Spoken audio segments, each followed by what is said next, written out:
الرحمن الرحیم انا اعطیناک الکوثر فصل لربک وانحر ان شانئک هو الابتر۔ اے نبی ہم نے آپ کو خیر کثیر عطا کیا۔ اس خیر کثیر میں یوں تو یہ کہ حوض کوثر وہ بھی اسی میں شامل ہے، لیکن یہ کہ اس پر آپ کو 25-30 قول مل جائیں گے۔ قرآن سب سے بڑا خیر کثیر ہے، بہت بڑا خیر کثیر۔ حکمت، ومن یؤت الحکمت فقد اوتی خیرا کثیرا، جس کو حکمت اور دانائی دے دی گئی اس کو تو خیر کثیر دے دیا گیا۔ تو ہم نے آپ کو وہ سب کچھ عطا کر دیا ہے اور بہتات کے ساتھ عطا کر دیا ہے، جو انسان کی انسانیت کے لیے، اس کے لیے یوں سمجھیے کہ ترہ امتیاز بن سکتا ہے۔ فصل لربک وانحر، پس اپنے رب کے لیے نماز پڑھا کیجئے اور نحر کیجئے، اونٹ قربان کیا کیجئے۔ یہ گویا کہ عید الاضحیٰ کا نقشہ آ گیا۔ فصل لربک، پہلے ہم نماز پڑھتے ہیں دوگانا عید الاضحیٰ، اور پھر جا کر ہم قربانی کرتے ہیں۔ وانحر ان شانئک هو الابتر، یقیناً آپ کا دشمن ہی ہے کہ جو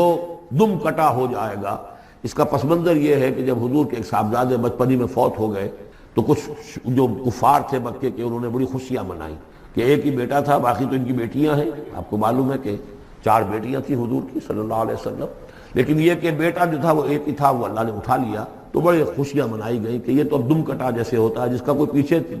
نام نہ رہ جائے۔ بیٹیوں سے تو نام چلتا نہیں، نام تو چلتا بیٹوں سے، تو اب ان کا تو کوئی تذکرہ ہی نہیں رہے گا۔ کوئی بات نہیں، جب تک یہ ہیں آگے کوئی نام لینے والا نہیں۔ تو فرمایا کہ نہیں، ان کو تو کروڑوں بیٹے اللہ عطا کرے گا، کروڑوں اربوں بیٹے عطا کرے گا۔ ہاں اے نبی، آپ کا دشمن ضرور ہے کہ جس کا نام لیوا کوئی نہیں۔ روح بیدار ہوگی تو وہ پیاس جو اس کے اندر اب پیدا ہوئی ہے وہ کدھر متوجہ ہوگی؟ اپنے پروردگار کی طرف۔ یہ ربط ہے اگلی آیت کا، پڑھیے وَإِذَا سَأَلَكَ عِبَادِي عَنِّي فَإِنِّي قَرِيبٌ۔ جب یہ روح بیدار ہو کر اپنے مرکز کی طرف متوجہ ہوگی، اپنے منبع اور سرچشمے کی طرف متوجہ ہوگی، اپنے مبدا کی طرف متوجہ ہوگی، تو اے میرے نبی صلی اللہ علیہ وسلم، جب میرے بندے آپ سے میرے بارے میں پوچھیں فَإِنِّي قَرِيبٌ، انہیں بتا دیجئے میں قریب ہی ہوں، کہیں دور نہیں، اس کی رگے جان سے بھی زیادہ قریب۔ ہم قریب ہیں، جب چاہو ہمیں پکارو، جب چاہو دعا کرو، جب چاہو باریابی حاصل کر لو۔ ہم کو مائل پہ کرم ہے، کوئی سائل ہی نہیں۔ ہم تو ہر روز رات کے آخری گھڑیوں میں سمائے دنیا تک نزول فرماتے ہیں، اور ہماری طرف سے پکارنے والا پکارتا ہے حل من مستغفر فاغفر لہ، ہے کوئی استغفار کرنے والا کہ میں اسے بخش دوں، ہے کوئی مانگنے والا حل من سائل فاعطی، ہے کوئی مانگنے والا جسے میں دوں۔ تم سوئے ہوتے ہو، ہم تو غافل نہیں، تو متوجہ تو ہو، آؤ تو صحیح ہماری طرف۔ حدیث قدسی میں آیا ہے میرا بندہ میری طرف چل کر آتا ہے، میں دوڑ کر آتا ہوں، وہ بارش بھراتا ہے، میں ہاتھ بھراتا ہوں۔ میرا بندہ میرا ذکر اپنے دل میں کرتا ہے، میں اپنے جی میں اس کا ذکر کرتا ہوں، یاد کرتا ہوں۔ اور میرا بندہ اگر کسی محفل میں میرا ذکر کرتا ہے، میں اس سے بہت اعلیٰ محفل میں اس کا ذکر کرتا ہوں، بلائے اعلیٰ کی محفل میں ذکر کرتا ہوں۔ یعنی کہ الفاظ ہیں کہ تو تم غافل ہو بھائی ہم سے، ہم تو غافل نہیں۔ اغیب و ذلطائف لا یغیب وارجو ہو رجال لا یخیب، میں غائب ہو جاتا ہوں، وہ تو غائب ہونے والی ہستی نہیں ہے، ہر آن موجود، ہوا معکم اینما کنتم وَإِذَا سَأَلَكَ عِبَادِي عَنِّي فَإِنِّي قَرِيبٌ أُجِيبُ دَعْوَةَ الدَّاعِ إِذَا دَعَانِ فَلْيَسْتَجِيبُوا لِي۔ لیکن اب آئی بات اصل، یہ دو طرفہ بات ہوگی، مجھ سے دعا کرو، کسی وقت کی پابندی نہیں، کسی جگہ کی پابندی نہیں، ناپاکی کی حالت میں ہو تب بھی دعا کر سکتے ہو، میری کتاب کو ہاتھ مت لگانا، مجھ سے دعا کر سکتے ہو، دعا پہ کوئی پابندی نہیں، لیٹے مانگو، بیٹھے مانگو، ناپاکی میں مانگو، پاکی میں مانگو، جب چاہو مانگو، مجھے دعا میں کوئی خطرت نہیں، اور جہاں پارو گے there and then I will listen to you and I will grant your prayers۔ اجیبو جو ہے، اجیبو دونوں مان، جواب دینا اور قبول کرنا، اجابت استجابت دونوں کا ایک ہی مفہوم ہے، جواب دینا اور قبول کرنا۔ اجیب دعوت الداعی اذا دعان، میں تو ہر پکارنے والے کی پکار کو سنتا ہوں، قبول کرتا ہوں جب بھی وہ مجھے پکارتا ہے، لیکن فلیستجیبوا لی، میرا بھی تو کہنا مانو، چاہیے کہ یہ بھی میرا کہنا مانے، مجھ سے محبت کریں، مجھ سے لو لگائیں، میرے دین کے لیے اپنے آپ کو وقف کریں۔ ان صلاتی و نسکی و محیای و مماتی للہ رب العالمین، میرے باغیوں کے خلاف بغاوت کریں، میرے دین کا جھنڈا اونچا کریں، یہ سارے احکام ہے کہ یہ قرآن میں۔ قاتلوہم، جیسا کہ میں نے آپ کو بتایا اگلے ہی رکوع میں قتال کا حکم آ رہا ہے، اب وہ گھوڑوں کو روزہ رکھواتے تھے، بتا دیا یہ روزہ تمہیں کس لیے رکھوایا جا رہا ہے، اگلے ہی رکوع کے اندر حکم ہے قاتلوا فی سبیل اللہ الذین یقاتلونکم وقاتلوہم حتی لا تکون فتنۃ ویکون الدین للہ، اللہ کے لیے دین ہو جائے، پورا کا پورا نظام اللہ کے تابع آ جائے، اس کے لیے پہلے دعوت دو، محنت کرو، جد و جہد کرو، اس دعوت کے نتیجے میں جمعیت فراہم کرو، جب جمعیت اتنی ہو جائے کہ پھر اس باطل نظام کے خلاف بغاوت کر سکو تو کرو بغاوت، اگر باطل نظام کے خلاف بغاوت نہیں کرتے ہو تو پھر ہم سے بغاوت ہے تمہاری، پہلے ذہنی بغاوت ہے، آپ ڈس اون کیجئے ذہنی اعتبار سے، نفسیاتی اعتبار سے، میں اس نظام کو نہیں اون کرتا، ریکنسائل نہ کیجئے اس کے ساتھ، کوئی تعاون نہ کیجئے اس کے ساتھ، کوئی چاکری اور ملازمت نہ کیجئے اس کی، تن من دھن لگائیے اس نظام کو بدلنے کے لیے، چاہے ابھی وہ دعوت کے مرحلے میں ہے، لوگوں کو تیار کیا جا رہا ہے، تربیت دی جا رہی ہے، تزکیہ کیا جا رہا ہے، لیکن ہدف کیا ہے؟ تاکہ اللہ کا دین غالب۔ فَلْيَسْتَجِيبُوا لِي، میرا بھی تو کہنا سنیں اور مانیں، میں جہاد کا حکم دیتا ہوں تو جہاد کریں، میں اقامت دین کا حکم دیتا ہوں اقیم الدین تو اس کے لیے کھڑے ہو جائیں، میں قتال کا حکم دوں تو قتال کریں۔ فَلْيَسْتَجِيبُوا لِي وَلْيُؤْمِنُوا بِي، اور مجھ پر ہی اپنا ایمان پختہ رکھیں، توکل کریں تو مجھ پر کریں، محبت کریں تو مجھ سے کریں، راضی رہے تو میری تقدیر پر راضی رہے، توکل ہو، راضی برضائے رب ہو، اطاعت ہو، جب تک یہ ساری چیزیں اللہ کے لیے نہ ہو جائیں۔ وَالَّذِينَ آمَنُوا أَشَدُّ حُبًّا لِلَّهِ، اصل میں تو مومن وہ ہوتے ہیں جو سب سے بڑھ کر شدید ترین محبت اللہ سے کرتے ہیں۔ قُلْ إِنْ كَانَ آبَاؤُكُمْ وَأَبْنَاؤُكُمْ وَإِخْوَانُكُمْ وَأَزْوَاجُكُمْ وَعَشِيرَتُكُمْ وَأَمْوَالٌ اقْتَرَفْتُمُوهَا وَتِجَارَةٌ تَخْشَوْنَ كَسَادَهَا وَمَسَاكِنُ تَرْضَوْنَهَا أَحَبَّ إِلَيْكُم مِّنَ اللَّهِ وَرَسُولِهِ وَجِهَادٍ فِي سَبِيلِهِ فَتَرَبَّصُوا حَتَّىٰ يَأْتِيَ اللَّهُ بِأَمْرِهِ وَاللَّهُ لَا يَهْدِي الْقَوْمَ الْفَاسِقِينَ۔ اے نبی ان سے کہہ دیجئے اگر تمہیں اپنے باپ، اپنے بیٹے، اپنے بھائی، اپنے اسپاؤسز، بیوی کے لیے شوہر، شوہر کے لیے بیوی، اور رشتے دار، اور تمہارے وہ مال جو تم نے بڑی محنت سے جمع کیے ہیں، تمہارے وہ کاروبار جن کا تمہیں اندیشہ ہوتا ہے کہ کساد بازاری نہ ہو جائے، کہیں پر جو ہے ریسیشن نہ آ جائے، اور تمہارے وہ مکان اور محلات جو تم نے بنائے ہیں، اگر یہ 8 چیزیں محبوب تر ہیں اللہ سے اور اس کے رسول سے اور اس کی راہ میں جنگ کرنے سے، جہاد سے، تو جاؤ دفع ہو جاؤ، بیٹھو وہاں، یہاں تک کہ ہم اپنا فیصلہ سنا دے، اور اللہ ایسے فاسقوں کو، ایسے ناہنجاروں کو ہدایت نہیں دیتا۔ یہ ہے قرآن آیت نمبر 24 سورہ توبہ۔ فَلْيَسْتَجِيبُوا لِي وَلْيُؤْمِنُوا بِي لَعَلَّهُمْ يَرْشُدُونَ، اب وہ لفظ آ گیا رشد۔ دیکھیے پہلے آیا تھا لَعَلَّكُمْ تَتَّقُونَ، روزہ، مجرد روزہ تقوی پیدا کر دے گا، ضبط نفس، اور ضبط نفس بھی وہ جو حکم خداوندی کا تابع ہے، یہ روزے کی ریاضت ہے، روزے کی ریاضت کا حاصل۔ رمضان کے روزے کے ساتھ قیام اللیل کا دو گنا پروگرام، دن میں روزہ، رات کا قیام، قرآن کے ساتھ۔ اس کا پہلا نتیجہ کیا ہے؟ لعلکم تشکرون، تاکہ قرآن کی عظمت منکشف ہو جائے، قرآن کی قدر و قیمت سے تم آگاہ ہو جاؤ، تمہیں معلوم ہو جائے کتنی بڑی دولت ہے جو اللہ نے دی ہے۔ اور آخری بات یہ، جب تمہاری روح بیدار ہو جائے گی، اپنے مالک کے ساتھ ہم کلام ہوگی، اسی کا نام دعا ہے۔ دعا ہے جس کے بارے میں حضور نے فرمایا الدعاء اخ العبادہ، یہ عبادت کا جوہر ہے۔ الدعاء هو العبادہ، دعا ہی تو اصل عبادت ہے، یہ دعا ہی تو ہمیں میسر نہیں ہے۔ 17 رکعتیں پڑھنی ہیں ہم نے عشاء کی، لیکن اللہ کے ساتھ کوئی لوح نہیں لگی، ادھر کی ادھر کی سوچیں آ رہی ہیں۔ 17 رکعتیں پڑھی ہوں یا 7 پڑھی ہوں، 10 پڑھی ہوں، آپ کو اجر ملے گا، لیکن آپ کو دعا کی نصیب نہیں ہوئی۔ دعا کب ہوتی ہے؟ بقول اقبال،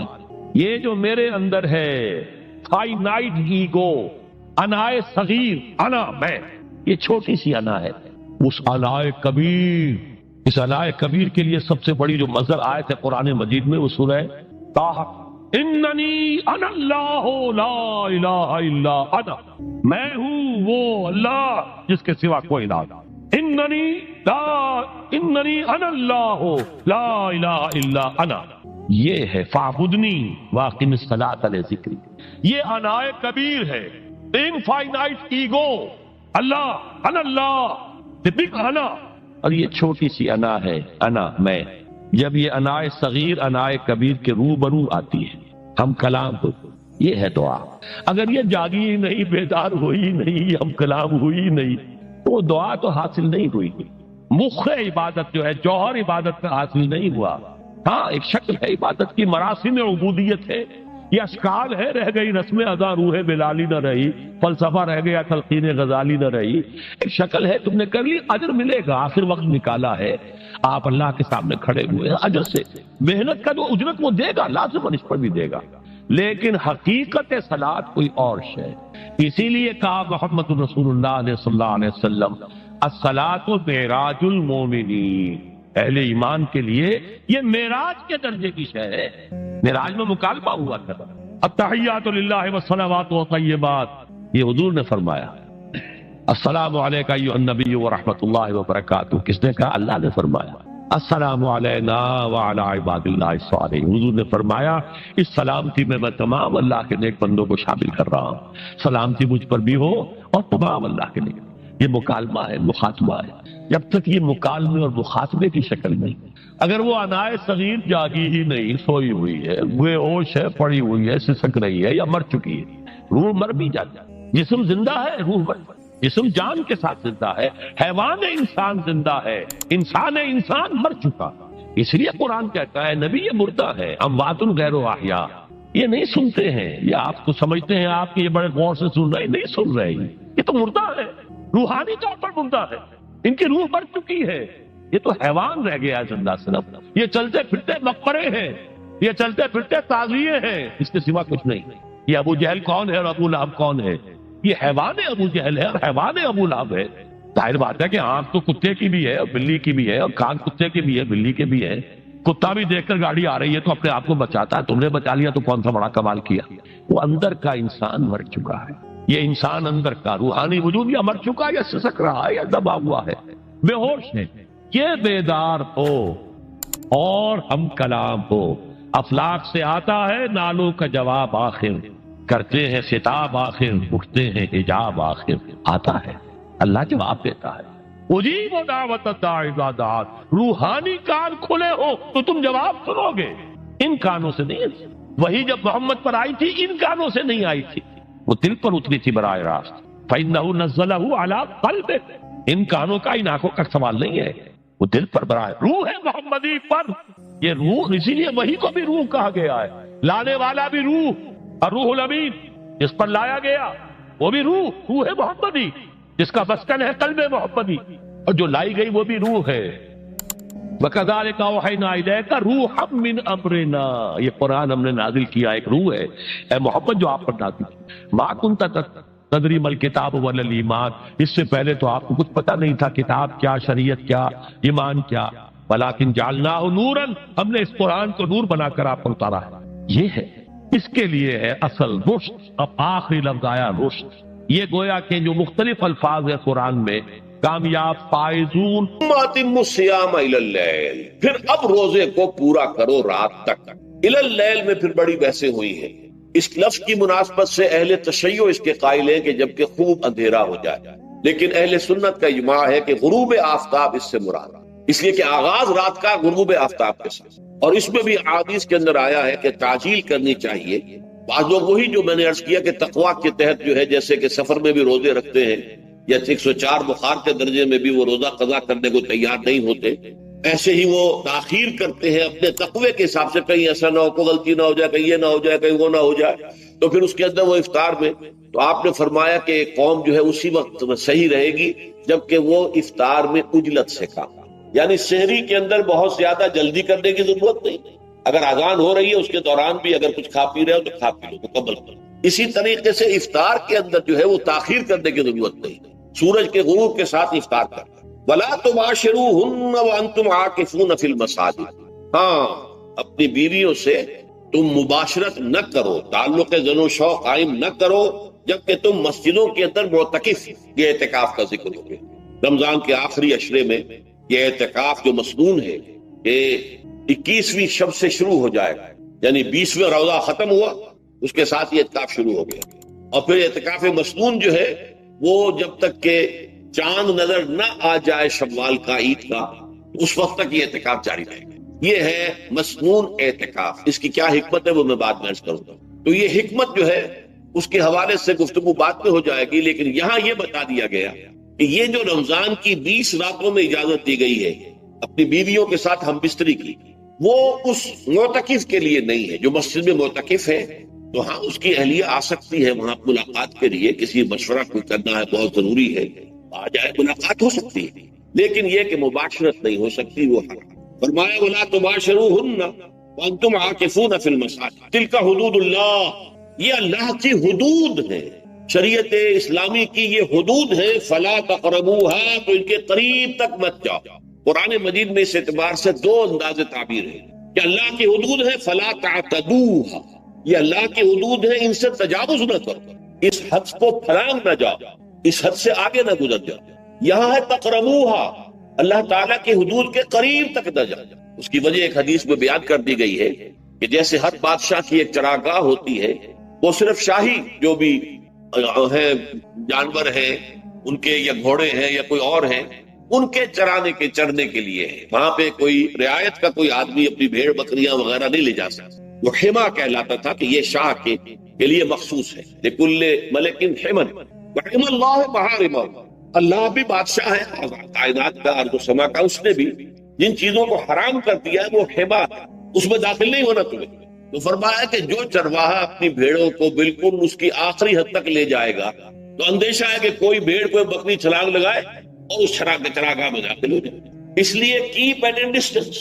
ایک فاصلے پر رہو۔ احتیاط کا تقاضا یہ ہے کہ اس آخری حد کے قریب نہ جاؤ، فلا تقربوها، اس کے قریب نہ جاؤ۔ ان حدود کی تو سختی کے ساتھ پابندی کرنی ہے، ان کے لیے یہ ہے کہ ان کو نہ صرف یہ کہ ان سے تجاوز نہیں کرنا، بلکہ ان سے ذرا کچھ فاصلے ہی پر اپنے آپ کو رکھنا ہے۔ کذالک یبین اللہ آیاتہ للناس، اسی طریقے سے اللہ تعالیٰ واضح کرتا ہے اپنی آیات کو لوگوں کے لیے،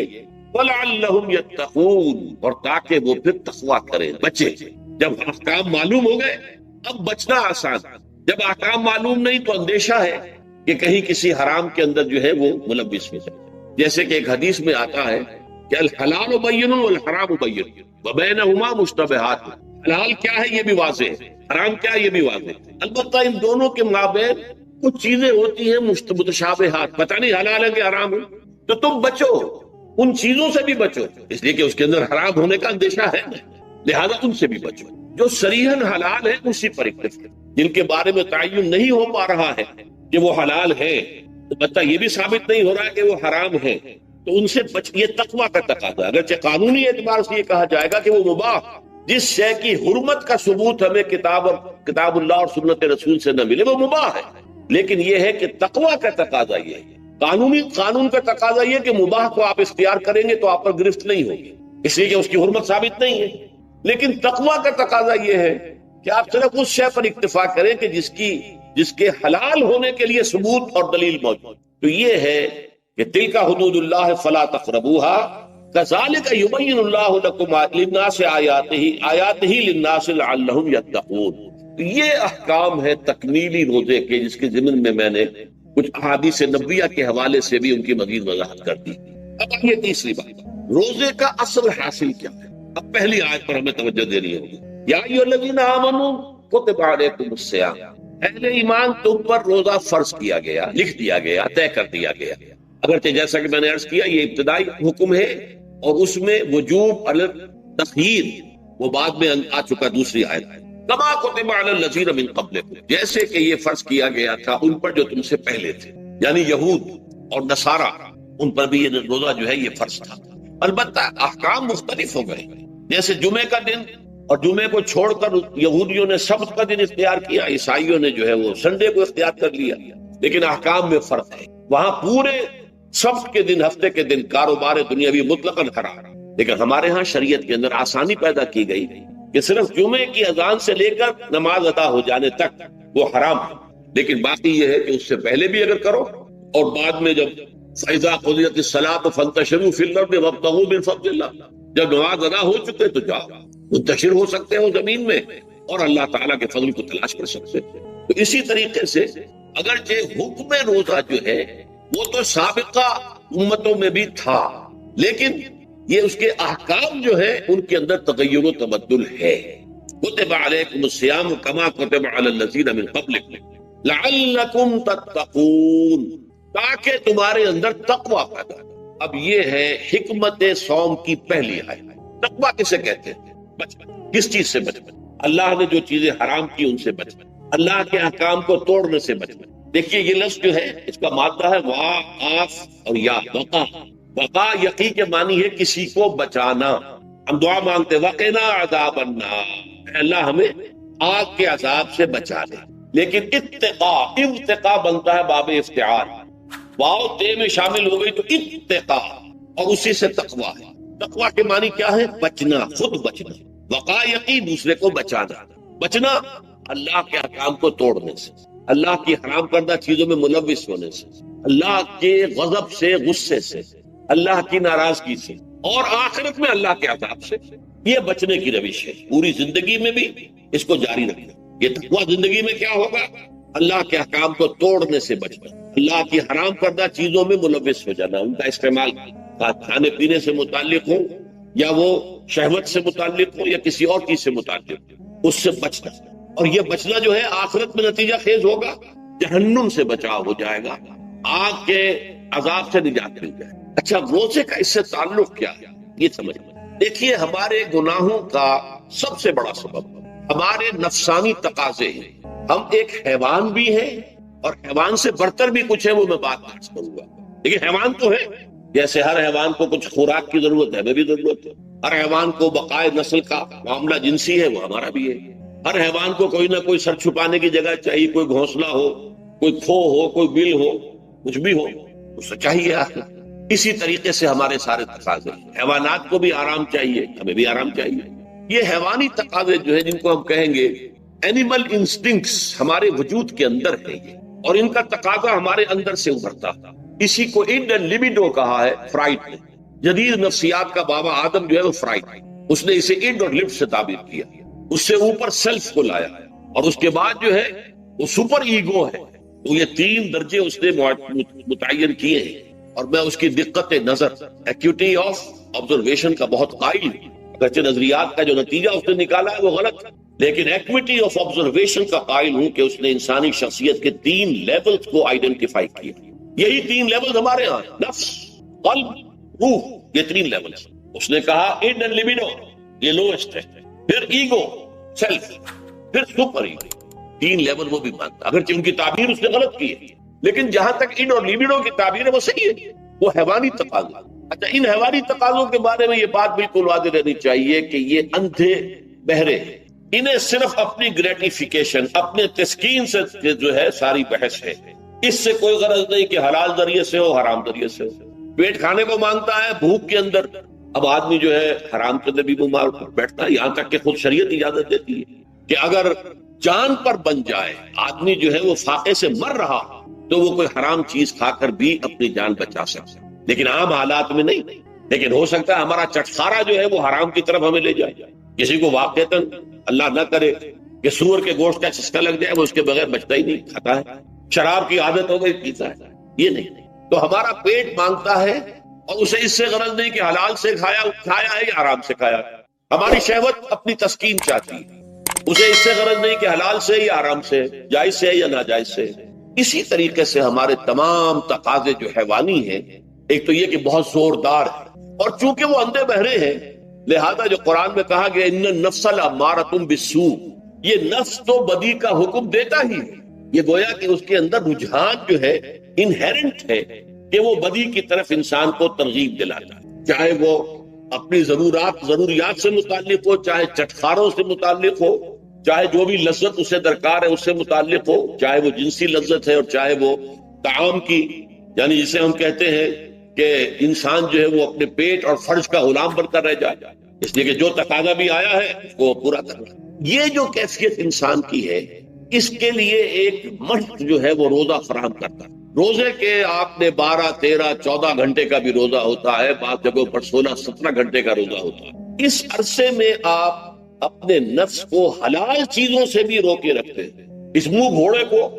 زور گھوڑے کو جو ہے آپ اس کی لگام کس کر رکھتے ہیں کہ حلال بھی نہیں کھانے دے رہے، بھوک لگی ہو یا کھانا بہترین موجود ہے نہیں کھا سکتے، اللہ کا حکم نہیں ہے، اللہ کی اجازت نہیں، شدید پیاس ہے، بہترین مشروبات فریج میں رکھی ہوئی ہے، نہیں کھا سکتے، نہیں پی سکتے، جائز نہیں ہے، حالانکہ حلال ہے، حرام نہیں ہے، بیوی موجود ہے، یا جیسے کہ لونڈیوں کا معاملہ ہوتا تھا لونڈی موجود ہے، لیکن نہیں، آپ اپنی شہوت جو ہے وہ اس سے پوری نہیں کر سکتے۔ یہ پابندیاں نفس کے اوپر لگانا، یہ ایک مشق، یہ ایک ریاضت ہے۔ اس ریاضت کا حاصل یہ ہونا چاہیے کہ انسان بقیہ 11 مہینوں میں اپنے آپ کو حرام سے تو بچائے نا۔ یہاں وہ حلال سے رکا ہوا اللہ کے حکم سے، کہ حلال چیز بھی نہیں کھا رہا، دن بھر نہیں پی رہا، دن بھر نہیں اپنی کوئی شہوت پوری کر رہا، دن بھر حلال ذرائع سے بھی، تو اس سے اس کے اندر یہ ایک، اس کو ہم کہیں گے سیلف کنٹرول پیدا ہو جائے، اپنے نفس کو قابو میں کر لے۔ یہ گویا کہ اس کا سب سے پہلا اس روزے کی ریاضت، روزے کی مشق کے حوالے سے یہ اس کی حکمت ہوئی کہ اس سے کے ذریعے سے انسان میں سیلف کنٹرول پیدا ہو رہا ہے، ضبط نفس۔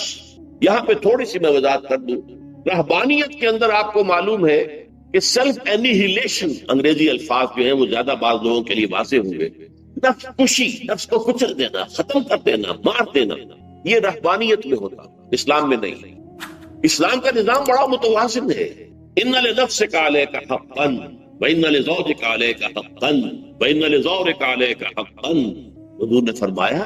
دیکھو تمہارے نفس کا بھی تم پر حق ہے، اسے مناسب حد تک آرام دینا بھی تمہارے ذمے ہے، اسے غذا بہم پہنچانا بھی تمہارے ذمے ہے۔ فرق صرف کیا ہے؟ حلال سے ہو، حرام سے نہ۔ اس کی شہوت کو پورا کرنا بھی تمہارے ذمے ہے، فرق صرف کیا ہے؟ جائز راستے سے ہو، حرام سے نہ۔ اس کا نام ضبط نفس ہے، سیلف اینیہیلیشن، نفس کو کچل دینا۔ یہ جو تپسیاں جو ہیں ہندو سادھو کرتے رہے ہیں، اور جو سب سے زیادہ معاملہ جو ہے وہ جو راہب ہوتے تھے حضرت مسیح علیہ السلام کے پیروکاروں میں، انہوں نے تاریخ کے اندر جو مثالیں دی ہیں اس کا جو ہے اندازہ کرنا مشکل ہو جاتا ہے کہ کس درجے وہ لوگ اپنے نفس کو کچلتے تھے، جس کا قرآن مجید میں سورہ حدید میں ذکر بھی ہے۔ اکثر لوگ تو پابندی نہیں کر سکتے تھے، اپنے اوپر پابندیاں لگانے کے بعد غلط راستوں پر بھی چل پڑتے تھے، لیکن جو لوگ ان پابندیوں کو نبھاتے تھے وہ کس انتہا تک جاتے تھے۔ کبھی آپ جو ہے ہسٹری آف کرسچن مناسٹسزم پر جو تاریخ کی کتابیں لکھی گئی ان کو پڑھیں تو اندازہ۔ مولانا مودودی نے تفہیم القرآن میں اس کا کچھ حوالے دیے ہیں، واقعہ یہ کہ رونگٹے کھڑے ہو جاتے ہیں انسان پر کہ اس درجے میں انہوں نے اپنے نفس کو کچلا۔ ہمارے صوفیہ کے ہاں بھی بعض ایسی روایات صحیح ہیں یا غلط ہے بیان کی جاتی ہیں، لیکن اسلام کا اصل معاملہ کیا ہے؟ توازن، اعتدال۔ تمہارے نفس کا بھی تم پر، ان لنفسک علیک حق، تمہاری بیوی کا بھی تم پر حق ہے، وان لزوجک علیک حق، اور تمہارا جو بھی کوئی ملاقاتی ہے، کوئی دوست ہے، اس کا بھی زورک علیک حق، زیارت کرنے کے لیے کوئی آیا اس کا بھی حق ہے، ان کے حقوق ادا کرو۔ حضرت عبداللہ ابن عمرو بن العاص رضی اللہ تعالی عنہما صحابہ کرام میں اس اعتبار سے بہت ممیز تھے کہ ان پر عبادت جو ہے، عبادت گزاری کا اتنا غلبہ ہو گیا تھا، ہر روز روزہ رکھتے تھے اور رات کو پوری رات کھڑے رہتے تھے۔ حضور کو اطلاع دی گئی، حضور نے طلب کیا فوراً، آپ نے فرمایا یا عبداللہ الم نخبر، کیا ہمیں یہ خبر نہیں دی گئی انک تصوم الدہر تقوم اللیل،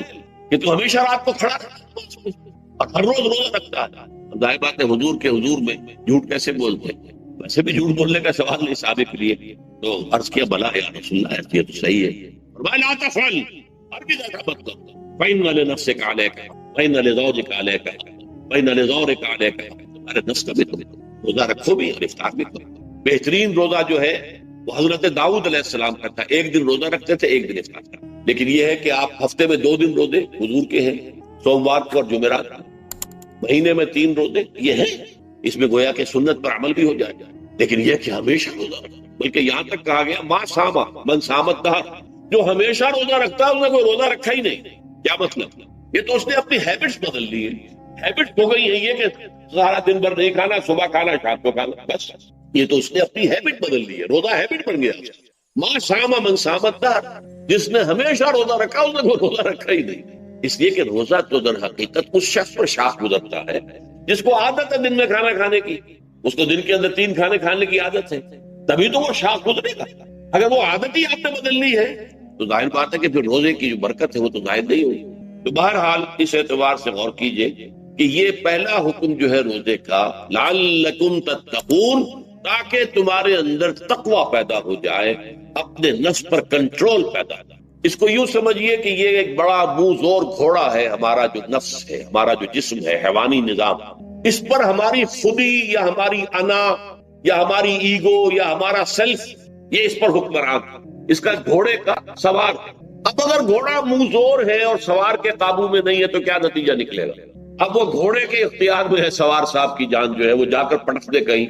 کسی کھائی میں گرائے، کسی اور جگہ گرائے، وہ تو گویا کہ اس کے رحم و کرم۔ اگر سوار تکڑا ہے اور سوار نے جو ہے گھوڑے کو قابو میں کیا ہوا ہے، اس کی رانوں میں بھی جان ہے، دبایا ہوا ہے گھوڑے کو اپنی رانوں کے درمیان، تو ظاہر بات ہے کہ اب یہ گھوڑا جو ہے بہت بڑی ایسٹ ہے اس کے لیے۔ اب گھوڑا ادھر جائے گا جدھر سوار لے جانا چاہے گا، سوار اپنے مقصد اپنی منزل تک پہنچے گا گھوڑے کے ذریعے سے، اور اگر برعکس ہے جیسا کہ میں عرض کر چکا ہوں تو وہ سوار جو ہے وہ گھوڑے کے رحم و کرم کرتا۔ یہی معاملہ ہے، ہماری خودی یا ہماری انا یا ہمارا ایگو، یہ در حقیقت یہ راکب ہے، اور ہمارا وجود حیوانی یہ مرکب ہے، یہ گھوڑا۔ اگر ہم قابو یافتہ ہوں اپنے گھوڑے کے اوپر تو یہی جسم ہمارے لیے ایک بہت بڑا ایسٹ ہے۔ ہاتھوں سے نیکی کمائیں گے، پاؤں سے نیکی کمائیں گے، آنکھوں سے نیکی کمائیں گے، کانوں سے نیکی کمائیں گے، یہ ساری نیکیاں کمانے کا ذریعہ۔ تلاوت قرآن سن رہے ہیں تو کانوں کی نیکی ہو رہی ہے، قرآن دیکھ کر پڑھ رہے ہیں تو آنکھوں کی نیکی ہو رہی ہے، یہ سارے ہمارے اعصاب، ہمارے تمام اعضاء و جوارح نیکی کا ذریعہ ہے۔ لیکن اگر کہیں یہ ہمارا نفس امارہ ایڈ اور لیبیڈو ہم پر قابو پا لے تو پھر ہم اس کے رحم و کرم پر، پھر وہ جہاں میں جس کھائی میں چاہے گا گرا دے گا۔ تو اس اعتبار سے روزہ مجرد ابھی روزے کی بات ہو رہی ہے، وہ روزہ خاص طور پر کہ جس کا حکم پہلے دیا گیا ایام معدودات، اس کے بارے میں اس کی حکمت، مجرد روزے کی حکمت کیا ہے؟ ضبط نفس۔ اسی ضبط نفس کا دوسرا نام تقویٰ۔ آپ اپنے نفس پر قابو یافتہ ہیں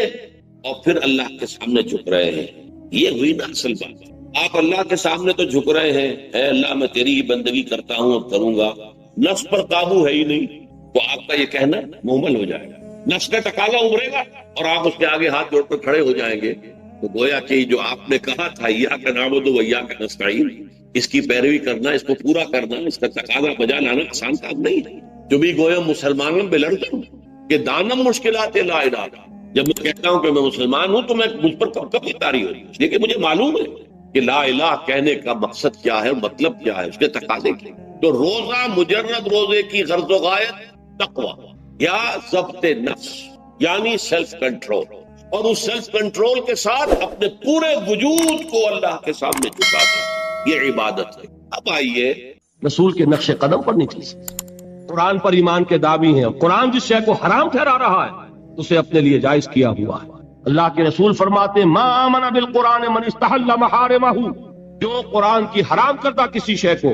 اپنے لیے حلال ٹھہرا لے اس کا قرآن پر کوئی ایمان نہیں۔ یہ سب کچھ کیوں ہے؟ آخرت کا خوف۔ قرآن مجید میں پہلی وحی جو آئی تھی اقرا، ان 5 آیات کے بعد 3 آیات ہیں، کاش کہ کوئی، جو میں نے آپ کو پہلے بتایا اس فلسفی کا نام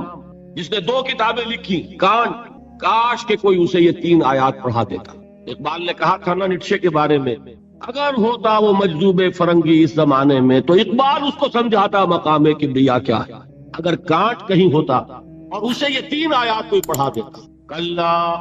ان الانسان لیطغی، انسان میں بغاوت، سرکشی، تعدی، ظلم یہ پیدا ہو ہی جاتا ہے، دست درازی کر بیٹھتا ہے، دوسروں کا حق مار بیٹھتا ہے۔ کیوں؟ الراہ استغنا،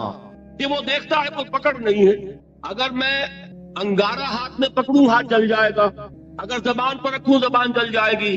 جھوٹ بولوں کچھ نہیں ہوگا، چھالا بھی نہیں پڑے گا، جلنا تو بہت دور کی بات ہے۔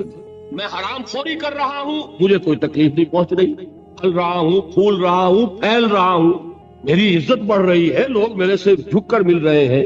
سب کو معلوم ہے کہ حرام سے کما رہا ہوں، سب کو معلوم ہے اسمگلر ہوں، سب کو معلوم ہے بلیک مارکیٹیئر ہوں، لیکن پیسہ ہے میرے پاس، بڑے بڑے لوگ آتے ہیں، علماء آتے ہیں اور وہ مجھ سے ہاتھ ملاتے ہیں، تو مجھے کیا ضرورت پڑی ہے کہ میں حرام خوری چھوڑوں؟ ہے نا یہ بات؟ دنیا میں ان افعال کا نتیجہ نہیں نکل رہا، یہ ہے وجہ کہ جس کی وجہ سے انسان سرکشی میں، تعدی میں، ظلم میں، غلط کاری میں، حرام خوری میں بڑھتا چلا جاتا۔ اس کا علاج کیا ہے؟ ان الی ربک الرجع،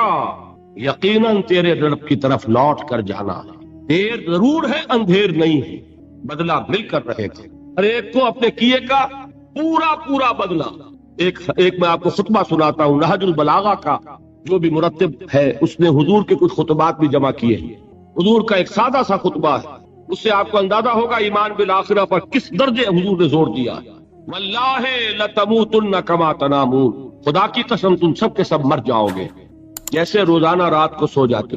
ثم لتبعثن کما تستيقظون، پھر تمہیں اٹھا لیا جائے گا جیسے روزانہ صبح کو بیدار ہو جاتے، ثم لتحسبن بما تعملون، پھر تمہارا حساب کتاب لیا جائے گا ان اعمال کا جو کر رہے ہیں. ثم لتجزون بالاحسان احسانا وبالسوء سوءا، اور پھر تمہیں لازماً بدلہ مل کر رہے گا، بھلائی کا بھلا بدلہ اور برائی کی بری سزا. اور وہ کیا ہے؟ وَإِنَّهَا لَجَنَّةٌ أَبَدًا أَوْ لَنَارٌ أَبَدًا، یہ آگ ہے ہمیشہ ہمیش کے لیے اور یا جنت ہے ہمیشہ ہمیش کے لیے. یہ زور ہے کلام نبوی میں اس ایمان بالآخرہ کے. قرآن مجید میں آپ دیکھیں گے آخری پارے کی وہ صورتیں جو ابتدا میں نازل ہوئی ہیں، سارا زور آخرت. القارعہ ما القارعہ وما ادراک ما القارعہ یوم یکون الناس کالفراش المبثوث وتکون الجبال کالعہن المنفوش فاما من ثقلت موازینہ فہو فی عیشۃ راضیہ